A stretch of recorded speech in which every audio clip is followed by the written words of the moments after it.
Bien, el día de hoy el equipo número 1 les hablará los aspectos orgánicos de la hemodinamia de lo que es el aparato digestivo. El equipo está conformado por Marisol Ángeles Cortés, Kelly Karim Cifuentes Morales, Carl Excel Escobar Hernández, Vanessa Rivera López y su servidor Axel Jarek Derek Penagos Rosas. A continuación, para comenzar, hablaremos los principales síntomas gastrointestinales.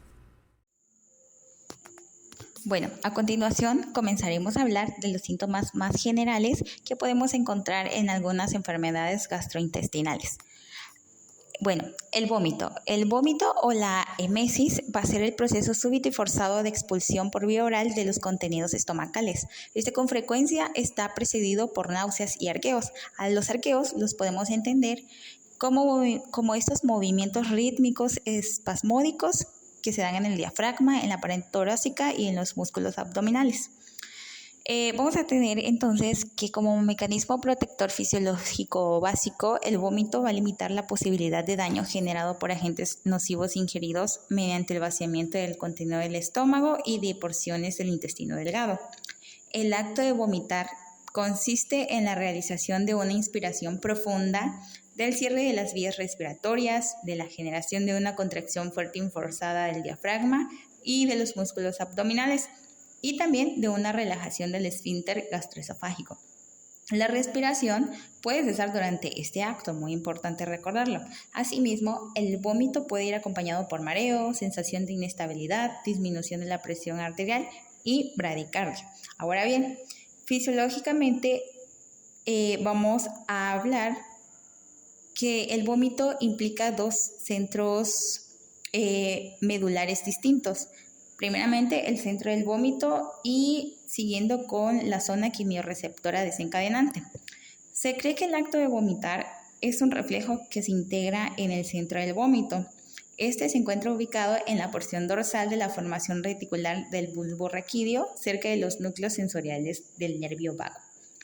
Bueno, el centro del vómito recibe impulsos provenientes del tubo gastrointestinal y de otros órganos, de la corteza cerebral, del aparato vestibular, responsable de la cinetosis y de la zona quimiorreceptora desencadenante, que se va a activar por acción de muchos fármacos y toxinas endógenas y exógenas. Bueno, en cuanto a la zona quimiorreceptora, vamos a tener que esta se localiza en un área pequeña del piso del cuarto ventrículo, donde se encuentra expuesta tanto a la sangre como al líquido cefalorraquídeo. Bueno, como último punto podemos tomar en cuenta que varios neurotransmisores y subtipos de receptores se encuentran implicados como mediadores en las náuseas y el vómito. Ejemplo de estos últimos son la dopamina, la serotonina y receptores opioides que se identifican en el tubo gastrointestinal, así como en el centro del vómito y la zona quimiorreceptora desencadenante. A continuación hablaremos sobre la diarrea. Comúnmente, la diarrea se define como la eliminación con frecuencia excesiva de heces reblandecidas o no formadas. La referencia de diarrea es común y puede relacionarse con distintos factores patológicos y no patológicos. Vamos a tener que la diarrea puede ser aguda o crónica y derivar de distintos microorganismos infecciosos, la intolerancia a los alimentos, a algunos fármacos, o puede ser dada por una enfermedad intestinal. Bueno, como ya mencioné, la diarrea puede ser aguda o crónica. Hablamos de diarrea aguda cuando la diarrea está con un inicio agudo y persiste menos de 2 semanas y a menudo se debe a algunos agentes infecciosos. En base a las características de las heces diarreicas, la diarrea aguda suele dividirse en diarrea no inflamatoria, que suele ser de gran volumen, e inflamatoria, que es de bajo volumen. Aquí algunos microorganismos entéricos generan diarrea por varios mecanismos. Algunos suelen ser invasivos y otros solo suelen crear o secretar toxinas que estimulan la secreción de líquidos. Otros van a invadir y van a destruir las células epiteliales del intestino, con lo que van a alterar el transporte de líquidos de tal forma que la actividad secretora común, en cuanto a la actividad de absorción, se van a detener. Bueno, ahora hablaremos de cada subtipo como tal de la diarrea aguda. Entonces vemos que la diarrea inflamatoria se va a asociar a heces acuosas y no sanguinolientas de gran volumen. Va a haber un cólico periumbilical, una distensión abdominal y náuseas o vómitos. Muchas veces se va a deber a bacterias productoras de toxinas, tales como lo son el Escherichia coli, el Cryptosporidium, el vibrio u otros agentes como son virus y parásitos que van a alterar la absorción normal o el proceso secretorio del intestino delgado. Esto en cuanto a la diarrea no inflamatoria. Ahora, la diarrea inflamatoria suele caracterizarse por la presencia de fiebre y diarrea sanguinolenta, también llamada disentería. Y bueno, esta se debe a la invasión de las células intestinales por algunas bacterias como lo son la Shigella, la Salmonella, la Yersinia y el Campylobacter, o a las toxinas asociadas a la infección antes descrita, tales como son el E. coli, debido a que las infecciones que se relacionan con estos microorganismos afectan de manera predominante al colon. Las evacuaciones van a ser frecuentes y de bajo volumen y se van a asociar con dolor cólico en el cuadrante inferior izquierdo, una urgencia para la defecación y el tenesmo. Ahora bien, hablando acerca de la diarrea crónica, que si bien recuerdan cuando empecé con esta diapositiva, mencioné que la diarrea se puede dividir como tal en diarrea aguda o crónica. Ahora nos toca hablar sobre la diarrea crónica. Vamos a tener que la diarrea se va a considerar crónica cuando los síntomas persisten durante 4 semanas o más. Y pues esta con frecuencia se va a relacionar con condiciones como síndrome de malabsorción, los trastornos endocrinos como lo son el hipertiroidismo y la neuropatía diabética autonómica o alguna colitis por radiación. Existen 4 causas primordiales para diagnosticar la diarrea crónica. Entre ellas están la presencia del contenido luminal hiperosmolar, el incremento de los procesos secretorios intestinales, condiciones inflamatorias y procesos infecciosos. Podemos hacer un énfasis en tipos especiales de esta diarrea, tal como son la diarrea artificial, que se debe al consumo indiscriminado de laxantes o a la ingesta excesiva de alimentos con propiedades laxantes, que se presenta en casos especiales donde los pacientes buscan precisamente esto que es, ¿no? Como tal, la evacuación constante de las heces.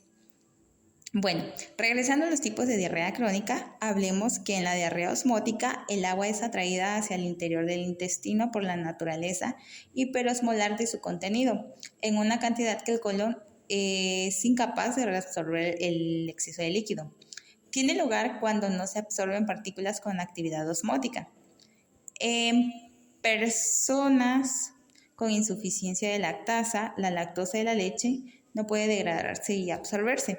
Otra causa de diarrea osmótica es la disminución del tiempo de tránsito intestinal que interfieren con la absorción. Como característica importante tenemos que la diarrea osmótica suele desaparecer con el ayuno, es decir, esta diarrea suele cesar cuando se dejan de consumir alimentos en determinado tiempo.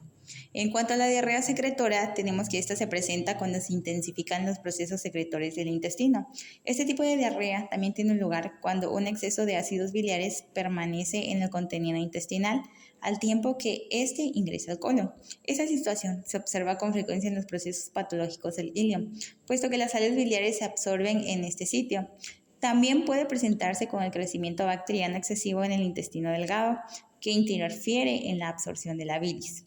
Algunos tumores, como los que generan el síndrome de Zollinger-Ellison y el síndrome carcinoide, sintetizan hormonas que inducen a la actividad secretora en el intestino.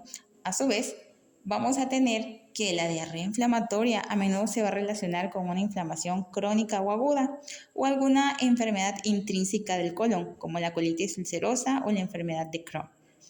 Suele evidenciarse por aumento de la frecuencia y una urgencia para la defecación, así como el dolor abdominal cólico. Bueno, aquí es común que se presente acompañada de tenesmo, es decir, de un esfuerzo doloroso al defecar, de un manchado fecal de la ropa y despertares nocturnos por la urgencia de defecar. Como tal, ¿no? Entonces, bien, como decía, ahora, a continuación hablaremos acerca de otro síntoma de enfermedades gastrointestinales, que es el estreñimiento. o también llamada constipación. El estreñimiento o constipación puede definirse como la evacuación infrecuente, incompleta o difícil de las heces. La dificultad en torno a esta definición va a derivar de las muchas variaciones de la función que resultan normales para las personas. Lo que se estima normal en una persona, por ejemplo, 2 o 3 evacuaciones por semana, puede considerarse evidencia de estreñimiento para otra. Como tal, el estreñimiento puede presentarse como un trastorno primario de la motilidad intestinal, como efecto colateral de los medicamentos, como problema relacionado con otra condición patológica o como un síntoma de lesiones obstructivas en el tubo gastrointestinal. Algunas causas frecuentes de estreñimiento son la incapacidad para responder a la urgencia para defecar, el volumen inadecuado de fibra en la dieta, el consumo inadecuado de líquidos, la debilidad de los músculos abdominales, la inactividad y el reposo en cama, el embarazo y las hemorroides. Ahora, la fisiopatología del estreñimiento puede clasificarse en 3 categorías: el estreñimiento con tránsito normal, el estreñimiento con tránsito lento y los trastornos de la evacuación defecatoria o rectal. Bueno, hablaremos de cada uno como tal. El estreñimiento con tránsito normal o estreñimiento funcional se caracteriza por una dificultad percibida para defecar y suele responder al incremento en el consumo de líquidos y fibra. El estreñimiento de tránsito lento, que se caracteriza por evacuaciones poco frecuentes, suele derivar de alteraciones de la función motora del colon. La enfermedad de Hirschsprung es una variante extrema de estreñimiento en tránsito lento, en la que no existen células ganglionares en el intestino distal por un defecto adquirido durante el desarrollo embrionario. El intestino se estrecha en la región que carece de células ganglionares. Si bien la mayoría de las personas en este trastorno lo va a manifestar durante la edad neonatal, la lactancia o la niñez temprana, aquellas en quienes el segmento afectado del colon es relativamente corto no presentan síntomas sino hasta una fase posterior de la vida.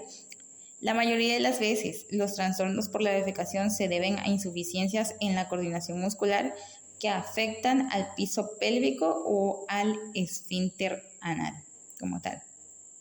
Y bueno, vamos a tener que como tal, o como último punto, las enfermedades asociadas con el estreñimiento crónico van a incluir trastornos neurológicos como lo son la lesión medular, la enfermedad de Parkinson y la esclerosis múltiple.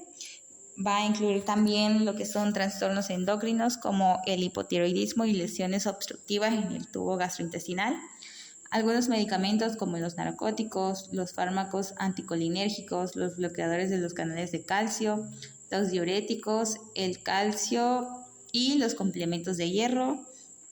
También incluimos los antiácidos que contienen aluminio y pues todos estos tienden a inducir el estreñimiento como tal. Y bien, ahora vamos a tener lo que es la gastroparesia. La gastroparesia se va a definir como lo que es el retardo del vaciamiento gástrico después de una prueba de alimento estándar en ausencia de obstrucción mecánica del tracto de salida. En esta vamos a tener que 9 de cada 10 pacientes con gastroparesia tienen diabetes mellitus, formas postquirúrgicas o idiopáticas. Entre otras causas menos comunes, vamos a encontrar lo que son las infecciones, enfermedades de tejido conectivo e isquemia. Los síntomas más frecuentes son saciedad temprana, náusea, vómito, plenitud postprandial y extensión abdominal. Prácticamente como su mismo nombre lo dice, la gastroparesia es una parálisis gastrointestinal y entre esta vamos a ver que hay varias enfermedades con síntomas similares y que se deben de considerar para el diagnóstico diferencial de la gastroparesia. Vamos a tener lo que son la dispepsia tipo dismotilidad o síndrome de malestar postprandial. De esta es un trastorno funcional gástrico con el cual comparte trastornos de acomodación del fondo gástrico y que puede responder a los procinéticos. También vamos a tener lo que es el síndrome de vómito cíclico, el cual se caracteriza por periodos intermitentes de vómito repetitivo y dolor epigástrico. Se relaciona con migraña, disautonomías, consumo de marihuana, café, infecciones y trastornos neurológicos. El vómito puede causar hipopotasemia y deshidratación y requiere con frecuencia de analgésicos y antieméticos. Y vamos a ver que no existe evidencia de obstrucción ni correlación entre síntomas y trastornos del vaciamiento gástrico. Además, también vamos a tener lo que es el síndrome de rumiación, el cual es la regurgitación repetida de contenido gástrico, minutos después de una comida, en episodios de 1 a 2 horas. En este no se vincula con náusea o arqueo y el paciente reconoce y disfruta el sabor del alimento al regurgitarlo. El tratamiento consiste en instruir al paciente en respirar usando los músculos abdominales en lugar del tórax, lo cual evita que se contraiga la pared abdominal y evita el episodio de rumiación. Además, también vamos a tener lo que es el efecto secundario de medicamentos, el cual incluye anticolinérgicos, antiinflamatorios, no esteroideos, opioides y análogos de GLT-1, o también conocido como exenatida, usados por lo general en diabéticos. Vamos a tener también la desvenlafaxina, la cual se ha relacionado con retardo del vaciamiento gástrico en estudios de animales. Y también vamos a ver, por último, lo que es la obstrucción al tracto de salida gástrico de cualquier causa, el cual está originado por lesiones prepilóricas, duodenales o compresiones extrínsecas. Ahora en cuanto ahora en cuanto a lo que es el tratamiento, vamos a tener que incluir modificaciones dietéticas de procinéticos solos o en combinación con terapia asintomática, con antieméticos o analgésicos, antidepresivos y agonistas 5-HT4, así como también puede ser una inyección intrapilórica de toxina botulínica, estimulación gástrica eléctrica y cirugía, las cuales pues pueden ser efectivas para lo que es el tratamiento con lo que es la gastroparesia. Bueno, pues a continuación vamos a hablar de los mecanismos en las enteropatías. Pues en este caso vamos a ver que como definición pues son todas estas enfermedades del intestino delgado que pues son la causa más común de diarrea. El intestino delgado pues vamos a ver que funciona como un órgano de absorción y secreción. Y pues cuando está dañado la función de absorción falla y puede ocurrir un exceso o un déficit de la misma. Las características clínicamente significativas de las enteropatías son la diarrea y la mala absorción, que pues van a llevar a una pérdida de peso.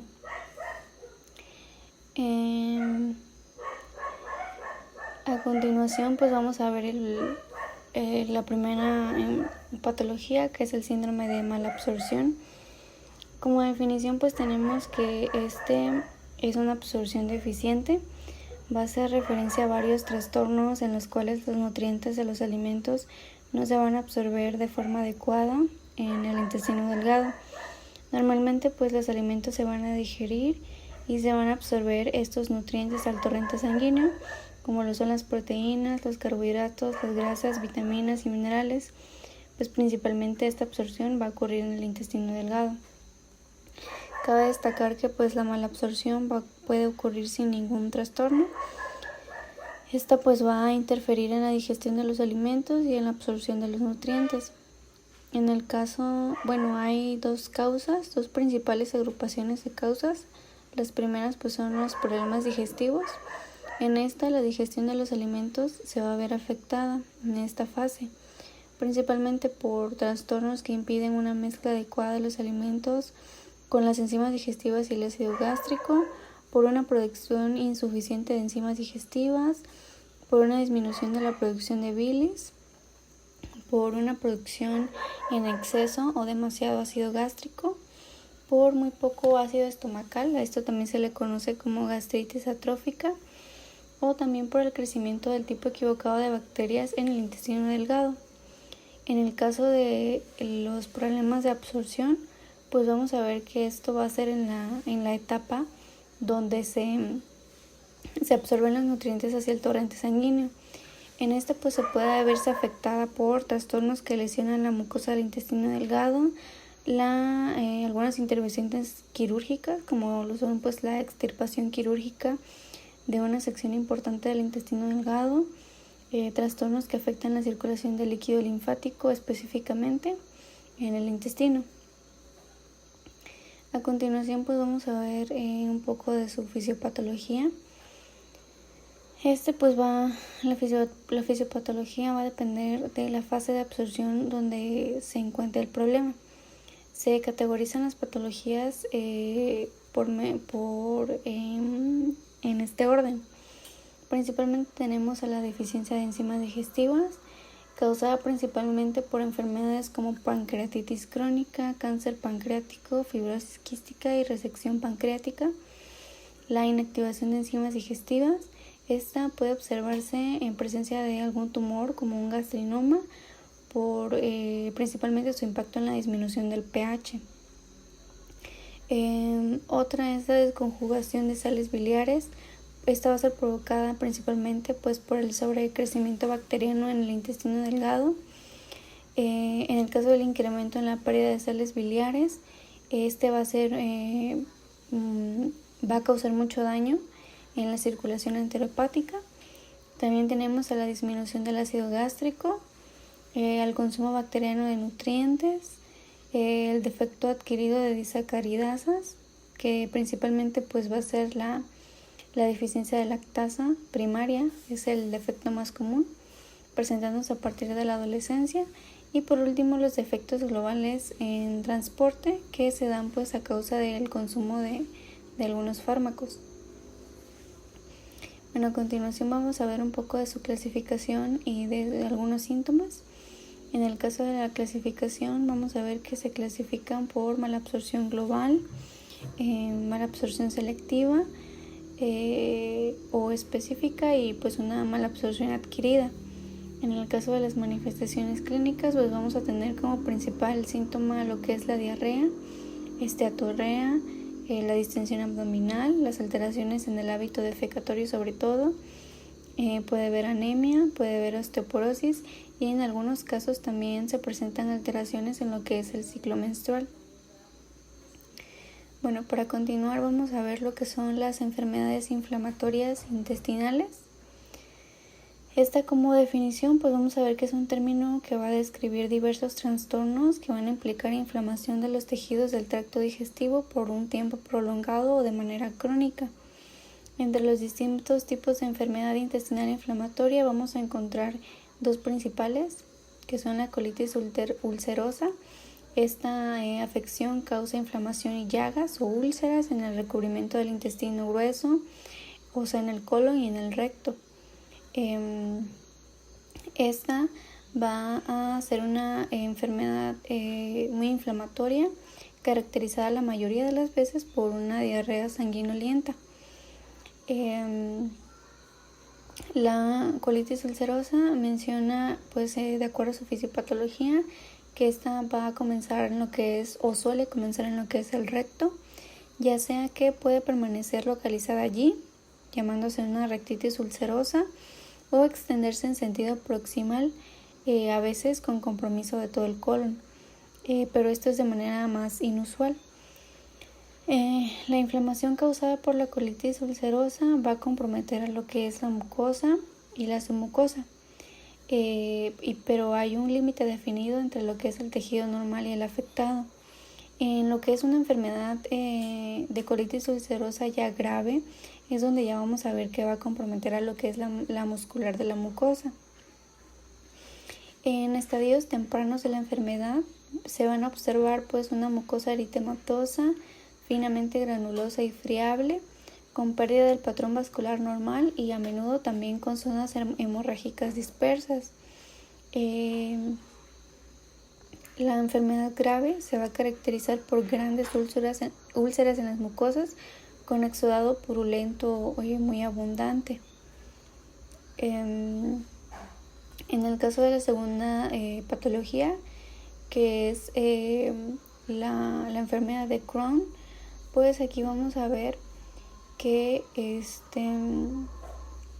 esta va a ser definida pues como una afección en la que van a resultar muy inflamadas lo que son las partes del tubo digestivo. En este caso pues siempre, menciona que casi siempre se va a comprometer el extremo inferior del intestino delgado principalmente y el comienzo del intestino grueso. También puede ocurrir en cualquier parte del tubo digestivo, ya sea desde la boca hasta el extremo del recto, que es el ano. En cuanto a las causas, vamos a tener que en la enfermedad de Crohn, pues la causa exacta aún se desconoce. Es una afección que se va a presentar cuando el sistema inmunitario del propio cuerpo va a atacar por error y destruye pues el propio tejido corporal sano. A esto se le conoce como un trastorno autoinmunitario. Principalmente pues se va a encontrar en lo que es el tracto digestivo. Cuando partes del tubo digestivo permanecen hinchadas o inflamadas, las paredes intestinales pues van a resultar con este engrosamiento, lo que va a definir a la enfermedad de Crohn. Entre los factores que pueden jugar un papel importante en esta enfermedad pues son los genes, antecedentes familiares o la genética, los factores ambientales, la tendencia del cuerpo a reaccionar en una manera muy exagerada a bacterias normales, que son normales en los intestinos. Y pues como último tenemos al tabaquismo.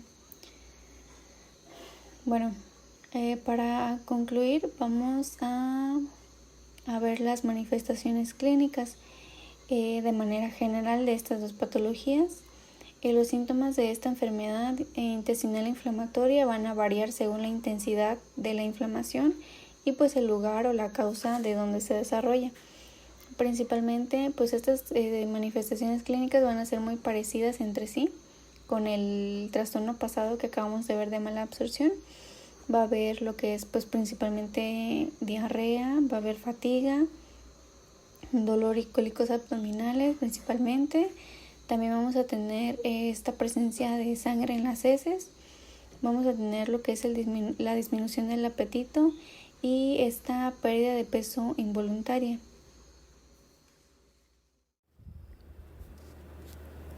Bueno, en la enfermedad vascular mesentérica, ante una pérdida repentina del flujo sanguíneo al intestino delgado, se le va a denominar como isquemia mesentérica aguda, una afección que se produce cuando las arterias estrechadas o bloqueadas restringen el flujo sanguíneo al intestino delgado, causada por una embolia o por una trombosis arterial o venosa. El territorio esplácnico se irriga a través de 3 vasos: el tronco celíaco, la arteria mesentérica superior y la arteria mesentérica inferior, que nacen en la cara anterior de la aorta. Pero de todas las arterias, la arteria mesentérica superior es la principal, ya que irriga al intestino delgado. Entonces, como casi todo el intestino se irriga por una única arteria, la oclusión brusca de la arteria mesentérica superior va a tener efectos devastadores.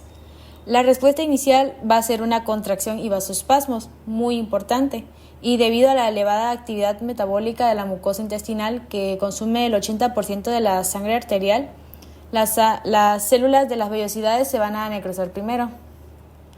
A continuación, en su exploración física, los pacientes van a presentar dolor abdominal acompañado de vómitos y diarrea, y en ocasiones sangre en heces. En el transcurso de la enfermedad y como consecuencia de la liberación de mediadores bioquímicos intestinales, se produce cierta hipotensión que contribuye a incrementar el daño isquémico de la pared intestinal. Y esto es seguido por una necrosis difusa en la mucosa, que se va a extender a toda la pared intestinal, y el resultado es un infarto transmural y una peritonitis local, ya que el intestino puede perforarse. La acidosis metabólica, la deshidratación, la anuria y fallo multiorgánico pueden ser los eventos posteriores que desencadenen el resultado final. Entonces, en la exploración física vamos a poder apreciar la existencia de signos de aterosclerosis como soplos carotídeos o soplos cardiológicos, al igual que la existencia de posibles focos embolígenos.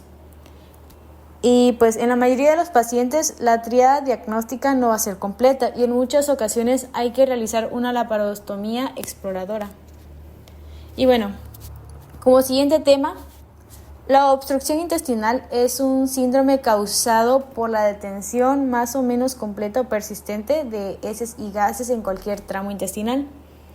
Las alteraciones que se producen en el transcurso de una oclusión intestinal se va a encontrar una acumulación de líquidos, gases y alteraciones de la secreción-absorción por encima de la lesión oclusiva, dando lugar a una serie de acontecimientos que se pueden agrupar en 3 tipos de repercusiones fisiopatológicas. En primer lugar, tenemos consecuencias de la distensión intestinal, que en principio se establece por vía refleja un peristaltismo de lucha que se acompaña de dolor cólico. Y en una fase posterior, las reglas son los vómitos, sobre todo si se trata de oclusiones altas o de intestino delgado. Esto hace que pueda distinguirse del hilio mecánico de intestino grueso, pues produce distensión sobre todo cecal, llegando a producir perforación diastásica por mecanismo de asa cerrada, sin llegar a producir vómitos salvo en casos muy tardíos. Como otro punto tenemos a las repercusiones locorregionales, que en la circulación parietointestinal se comprimen los vasos y se produce isquemia y necrosis en estados avanzados. El peristaltismo intestinal en un inicio está aumentado para luego pasar a una parálisis intestinal favorecida por la isquemia con hipoxia parietal. Se va a producir una inversión de la flora bacteriana, predominando los gram negativos sobre los gram positivos. Y el incremento de la presión intraabdominal produce disnea, hipoxia, hipercapnia, acidosis y shock, además de dificultad de retorno venoso por comprensión de la cava con encharcamiento del territorio esplácnico. Y por último punto tenemos las repercusiones generales, sobre todo sobre el metabolismo hidromineral, que va a existir un déficit por plasmaferesis, alteraciones de la absorción, hemorragias y la falta de digestión oral, que pueden ocurrir úlceras de estrés acompañadas de un cuadro de shock, consecuencia de la hipovolemia, sepsis o el estado tóxico que presenta el paciente. Y por último tenemos a continuación la clínica, donde el dolor es el síntoma que suele aparecer en primer lugar y tiene características cólicas por el hiperperistaltismo o bien de constricción en el caso de las estrangulaciones, de distensión típico del hilio paralítico e inflamatorio, que es cuando aparece peritonitis. Y bien, vamos a hablar ahora de lo que es la encefalopatía portosistémica. Vamos a tener que este es un conjunto de manifestaciones neuromusculares y neuropsiquiátricas que aparece como factor de mal pronóstico en las enfermedades hepáticas. A continuación vamos a ver que esto es debido al insuficiente aclaramiento hepático de sustancias neurotóxicas de origen mayoritariamente intestinal, que el mecanismo fundamental es el paso a la circulación general de sustancias tóxicas procedentes del intestino sin ser depuradas por el hígado, y que esto ocurre tanto por insuficiencia hepatocelular como por el escape de estas sustancias de la circulación hepática a través de colaterales portosistémicas, o habitualmente puede ser también por una combinación de ambos factores. A continuación vamos a ver que la sustancia más implicada es el amoníaco, generado por la flora intestinal a partir de las proteínas de la dieta y por la mucosa intestinal a partir de la glutamina, que a través de la circulación portal se metaboliza en el hígado mediante el ciclo de la urea eliminada por el riñón. Estas neurotoxinas actúan sobre distintos sistemas neurotransmisores, ocasionando las manifestaciones clínicas de tipo neuropsiquiátrico y neuromuscular. A continuación también vamos a ver que la existencia de cortocircuitos portosistémicos y el deterioro de la función hepatocelular disminuyen el aclaramiento hepático de amoníaco, que además de ser tóxico por sí solo de forma directa para el sistema nervioso central, actúa sobre todo de manera indirecta alterando la neurotransmisión glutamatérgica y la GABAérgica.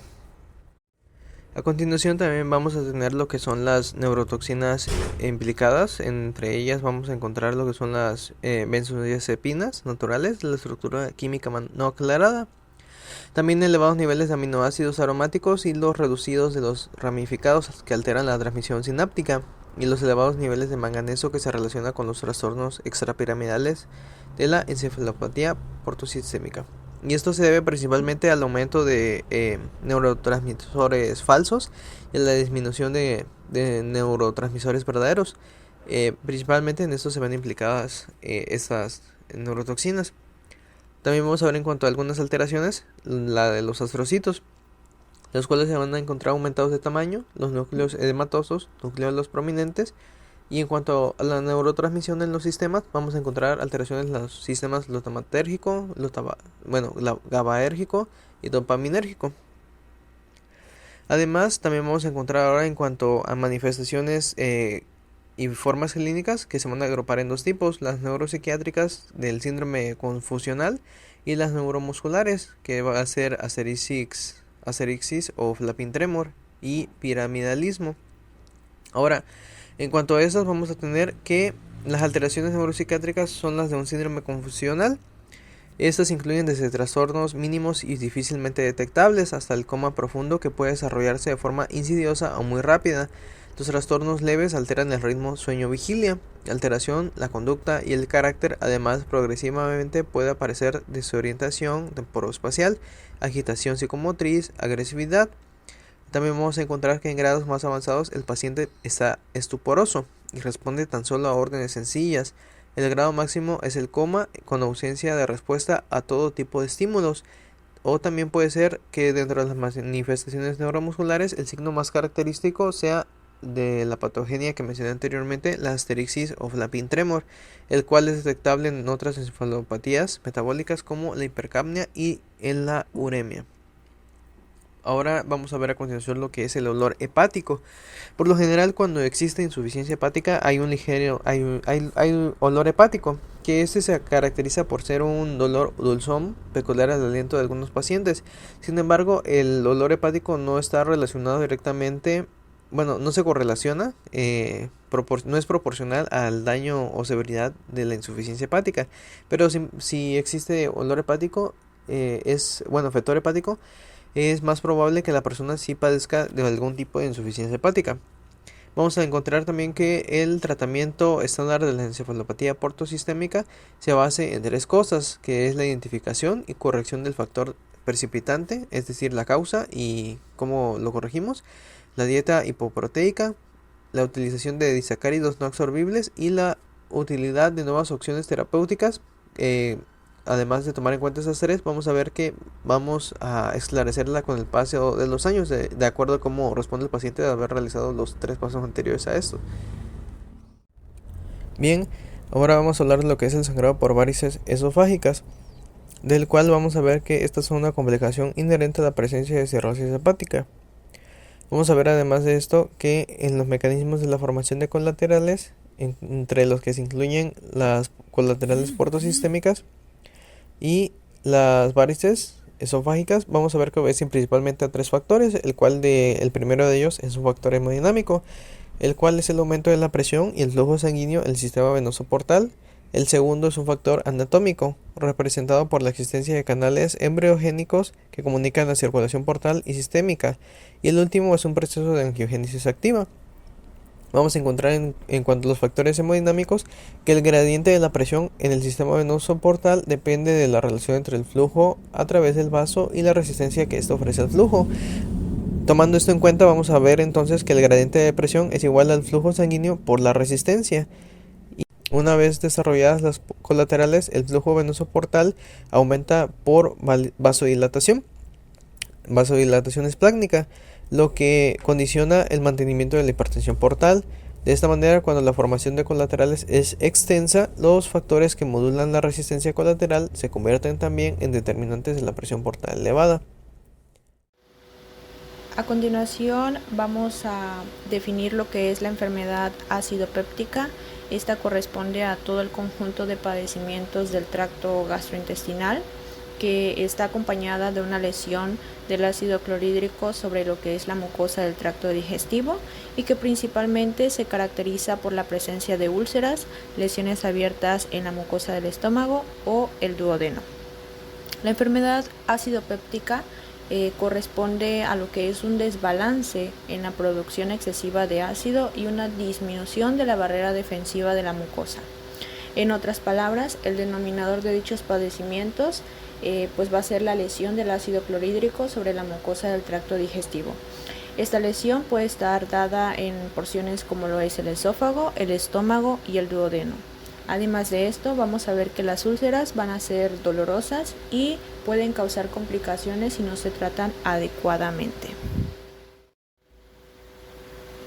Bueno, continuando con la enfermedad acidopéptica, ahora vamos a pasar a lo que es su patogénesis. Esta pues va a corresponder a un desbalance entre los factores protectores y agresores de la mucosa gástrica, principalmente un desequilibrio entre dichos factores que van a afectar a lo que es la mucosa del estómago y del duodeno.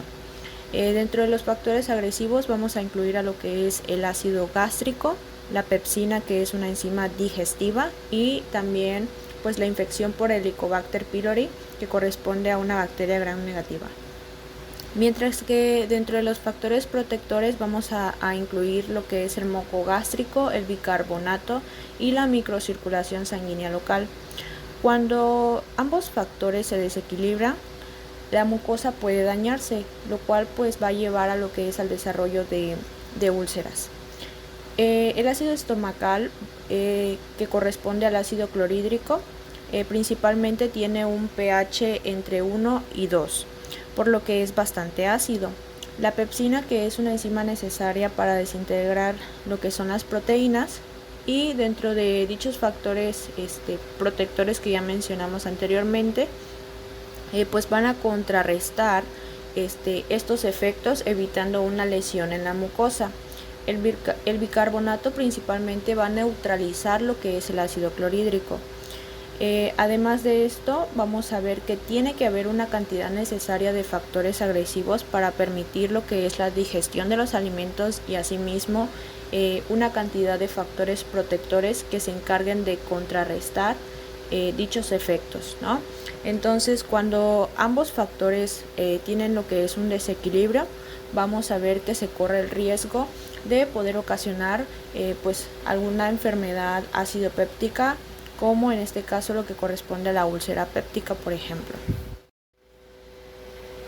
A continuación vamos a ver la etiología de lo que es la enfermedad acidopéptica. Principalmente tenemos dos causas, las cuales corresponden a la Helicobacter pylori y asimismo al uso de AINES, antiinflamatorios no esteroideos.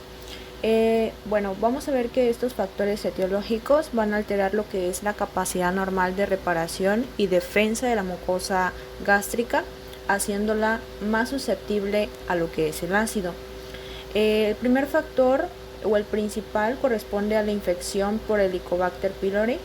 Esta principalmente corresponde a una bacteria gram negativa que produce ureasa. Esta bacteria va a ser capaz de sobrevivir en el ambiente ácido del estómago mediante varios mecanismos de adaptación. Por ejemplo, se va a encargar de secretar una enzima llamada ureasa que va a catalizar la hidrólisis de la urea presente en nuestro estómago para producir amoníaco y bicarbonato. El amoníaco va a neutralizar lo que es el ácido gástrico circundante, creando un microambiente más alcalino alrededor de la bacteria, y por lo tanto pues le va a permitir sobrevivir en el estómago. Aunque en realidad la Helicobacter pylori contribuye a neutralizar localmente el ácido gástrico para su propia supervivencia, también puede causar daño a lo que es el revestimiento del estómago, lo que puede llevar a la formación de úlceras y otros trastornos gastrointestinales. En el caso del segundo factor o la segunda etiología o causa, vamos a ver que también corresponde a lo que es el uso de AINES, antiinflamatorios no esteroideos. Estos medicamentos, como lo es el ibuprofeno, el naproxeno y el ácido acetil salicílico, pueden irritar lo que es la mucosa del estómago y del duodeno, aumentando el riesgo de desarrollar úlceras. Factores como el estilo de vida, asimismo lo que es el consumo excesivo de alcohol, el tabaquismo y el estrés, pueden aumentar el riesgo de desarrollar alguna enfermedad acidopéptica. Bueno, con base a lo que es el cuadro clínico de la enfermedad acidopéptica, vamos a ver que el síntoma clásico va a ser lo que es la dispepsia, que principalmente va a tener un dolor epigástrico y sensación de hambre dolorosa. Además de esto, vamos a ver que el 70% de las úlceras pépticas son asintomáticas. Sin embargo, vamos a ver que durante la úlcera duodenal, esta se va a aliviar al ingerir alimentos y recurre en 2 o 4 horas. En el caso del dolor por úlcera gástrica, va a despertar a lo que es al paciente en la noche y va a empeorar al ingerir alimentos. Tanto las úlceras duodenales como las gástricas van a tener una predisposición en base a las edades. Para las úlceras duodenales, estas van a ser más comunes o recurrentes en las personas jóvenes de 30 a 55 años, y asimismo la úlcera gástrica suele predominar en edades mayores, como lo son las personas de 50 a 70 años. Bueno, en base a lo que es el tratamiento de la enfermedad ácido péptica, vamos a ver que principalmente nos vamos a enfocar en detectar y tratar la infección por Helicobacter pylori, que es la más común que ocasiona dichas enfermedades. Y además de esto, pues también vamos a descontinuar el uso de lo que es los AINES, lo que es el consumo de alcohol, el tabaco y todos aquellos productos o factores que provoquen el aumento de la inflamación y por ende contribuyan a lo que es el desarrollo de la úlcera y su inflamación como tal. La endoscopía pues nos va a permitir la visualización directa del revestimiento del estómago y del duodeno, lo que principalmente va a facilitar la detección de úlceras, erosiones e inflamaciones u otras anormalidades asociadas con la enfermedad ácido péptica. Bueno, a continuación vamos a ver lo que corresponde a ictericia. Vamos a comenzar con su definición. Esta se define como la coloración amarilla de la piel y mucosas por aumento de la concentración de la bilirrubina. Vamos a ver que la bilirrubina va a ser un pigmento de color amarillo naranja que procede del catabolismo de la hemoglobina y otras hemoproteínas. Dentro de sus valores normales de la bilirrubina, pues vamos a tener una bilirrubina total que corresponde de 0.3 a 1 miligramos por decilitro, una bilirrubina directa que corresponde de 0.1 a 0.3 miligramos por decilitro y una bilirrubina indirecta que corresponde de 0.2 a 0.7 miligramos por decilitro. Sin embargo, para poder determinar que se tiene ictericia, pues vamos a ver que el rango mayor tiene que ser de 2 a 3 miligramos por decilitro. A continuación vamos a ver lo que es el metabolismo de la bilirrubina. Vamos a ver que la bilirrubina la vamos a obtener en un 80% de la hemoglobina y en un 20% de otras hemoproteínas o grupo hemo libres. Comenzando con los glóbulos rojos, que van a ser los encargados de transportar a la hemoglobina. Una vez que su ciclo de vida de los glóbulos rojos termine, lo cual corresponde a 120 días, se va a dar un proceso llamado hemocateresis, en donde vamos a tener la hemoglobina que se va a disociar en su grupo hemo y globina, como lo podemos ver en la imagen.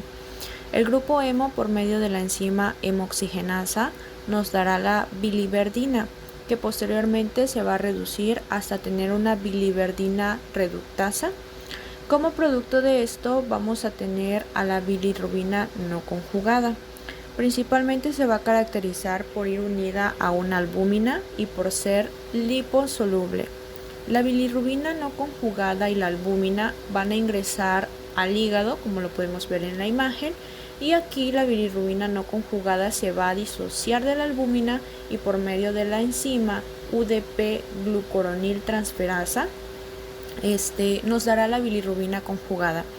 Esta última se va a caracterizar por ser hidrosoluble y además de esto también vamos a tener que la bilirrubina conjugada va a pasar por un proceso de captación, de conjugación y de excreción. Todo esto vamos a ver que se le va a añadir lo que es que a la bilirrubina conjugada, por medio de bacterias que se encuentran en el intestino, nos va a dar el urobilinógeno.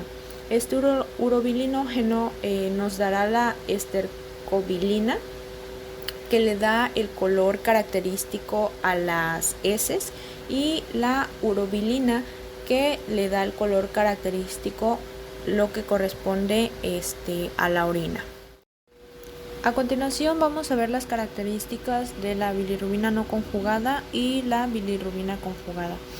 Las características de la bilirrubina no conjugada, vamos a ver que es liposoluble, se deposita en lo que es la piel y en las mucosas. Además de esto, tiene la característica de no filtrarse por el riñón. Por lo tanto, cuando se eleva su concentración plasmática no se observa coluria.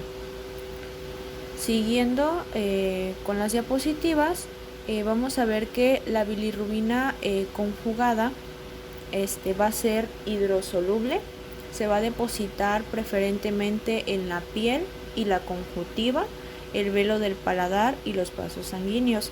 A diferencia de la anterior, esta sí va a ser filtrada por el riñón y por lo tanto, en caso de que la hiperbilirrubinemia conjugada se dé, pues va a aparecer coluria.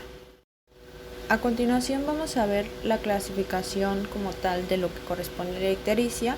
Vamos a ver que en la ictericia prehepática su causa frecuente o principal va a ser la hemólisis patológica. Vamos a ver que dentro de su fisiopatología, pues aquí el hígado no va a estar afectado, sino que más bien va a estar sobrecargado por el aumento de la bilirrubina no conjugada. Dentro de sus manifestaciones clínicas no vamos a tener coluria ni bilirrubinuria, pero sí vamos a tener una manifestación clínica de anemia. En base a lo que corresponde a la ictericia hepática, vamos a ver que principalmente va a estar dada por las hepatopatías difusas, como lo es la cirrosis o la hepatitis aguda. Aquí vamos a ver que se va a alterar la capacidad de los hepatocitos para captar, conjugar y eliminar la bilirrubina, y que por lo tanto va a haber un aumento de la concentración sérica de bilirrubina directa e indirecta. Dentro de sus manifestaciones clínicas, a la diferencia de la anterior, vamos a ver que aquí sí se va a presentar lo que es coluria y bilirrubinuria. En la poshepática vamos a ver que su causa frecuente van a ser los cálculos biliares y el cáncer de páncreas. En su fisiopatología vamos a ver que el hígado no está afectado como tal, sino que más bien va a estar sobrecargado por el aumento de bilirrubina no conjugada. Las manifestaciones clínicas va a ser la coluria y la bilirrubinuria. Así también vamos a tener acolia, lo cual corresponde a heces acólicas, urobilinógeno urinario. En este caso va a estar disminuido. A continuación, para el diagnóstico de lo que corresponde a la ictericia, vamos a ver que se tiene que hacer una historia clínica exhaustiva, en donde pues preguntemos los episodios de ictericia o nos enfoquemos a esos episodios, al dolor abdominal que presenta el paciente, haciendo mucho énfasis en los factores ambientales, los viajes recientes, abuso de alcohol o sustancias, asimismo como lo es el tabaco, el consumo de fármacos, el prurito, la coluria, la colia y otros síntomas asociados que pueden tener intereses diagnósticos.